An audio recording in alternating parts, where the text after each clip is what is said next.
এই দুনিয়াতে প্রতিটা মানুষের জীবন তাদের মাথাতে আঁকা লাল দাগের উপরে নির্ভর করে। কারণ এই দুনিয়াতে যেই মানুষের মাথায় শুধুমাত্র একটি দাগ থাকে সে সব থেকে ধনী হয়, আর যেই মানুষের মাথায় তিনটি দাগ থাকে সে সব থেকে গরিব হয়। এই বাচ্চাটা তিনটি দাগ নিয়ে জন্মগ্রহণ করেছিল।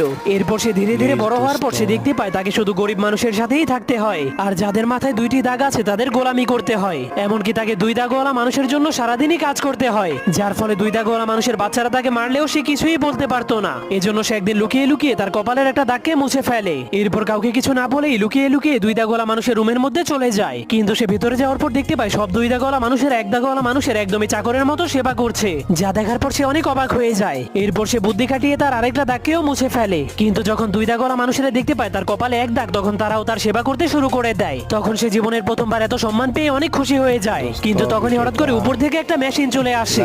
এরপর সকল এক দাগওয়ালা মানুষদেরকে টেনে টেনে উপরে নিয়ে যায়। এরপর সেই মেশিন তাদের মাংসগুলোকে কেটে কেটে তিন দাগওয়ালা মানুষদেরকে খাওয়ার জন্য